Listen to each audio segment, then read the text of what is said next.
Today is February 21st, and today's quote is about putting others down, which of course is a common conditioned response to others being better than us when we feel envious of them, or we don't like them, or we don't like to admit they're better than us. So today's quote reads as follows: "Don't try to foolishly lift yourself by putting people down.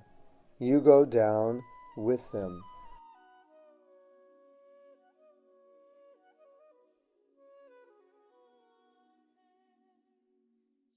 So in the opposite way, when you lift somebody up, you go up with them, and as you lift them, as you push them down, then you end up down with them. So why would we push somebody down? One of the main reasons is that their abilities, their intelligence, their success makes us feel inferior. And somehow or other, we're reluctant to acknowledge that they've been more successful than we have been, or they're more capable than we are. Perhaps they're more intelligent than we are. They're more able to succeed in areas in which we are not so successful, and our false ego doesn't want to acknowledge that or doesn't want to admit it. So we try to pull them down by minimizing their success, or perhaps criticizing them, saying, well, even though they're successful, but on the other side, they've done this or they've done that. And Prabhupada gives the example that sometimes you fabricate stories about people. It's not true, and then you propagate them just because you're envious of them, just because you can't tolerate their success.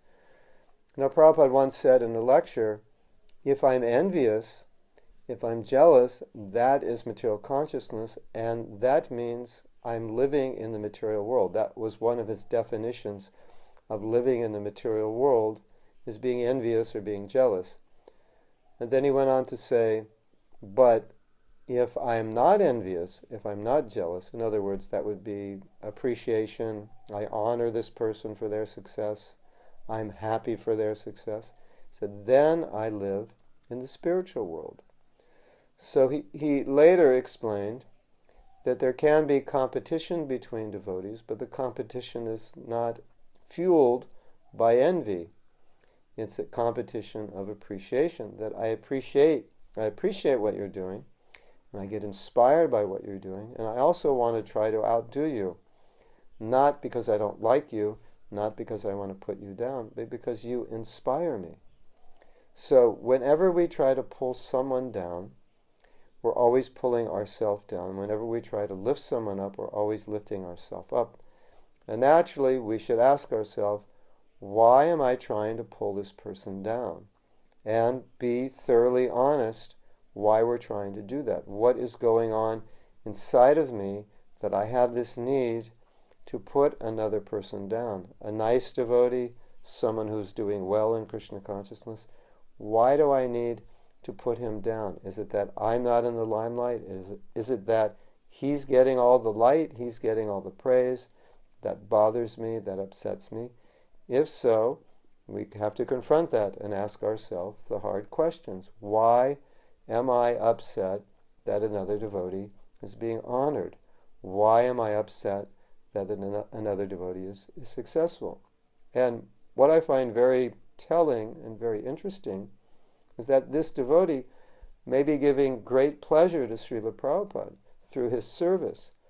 And isn't it strange that I would be envious or critical of a devotee that's pleasing Prabhupada, that I wouldn't like it, that devotee is pleasing Prabhupada, that I wouldn't like that devotee is pleasing Prabhupada more than I am pleasing Prabhupada?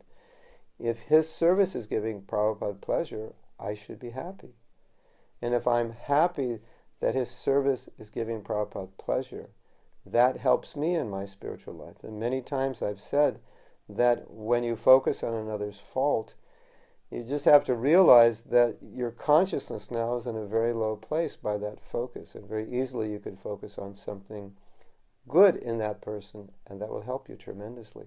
So it's important to understand that how we focus on another's activities, either seeing them good or bad, has a tremendous effect on us. And even taking it so far that you might say, but objectively, what they did is bad, that may even be true. So for the sake of discussion, we will address that and say, okay, what they did is bad, but the reality is that right now you're focused on that. You're focused on what they did as bad. And that's not helpful for you. And we discussed this previously. So, as you lift others, you're lifted. You lift yourself. As you light another's path, your path is lit. Brahmins must teach. If they don't teach, if they don't uplift people, if they don't help people, they lose their knowledge. It's their duty. And if we try to bring people down, we need to recognize some defect or fault within ourselves, and we go down with them. Of course, not necessarily do they go down, but but as we think they go down, we end up down as well. Hare Krishna.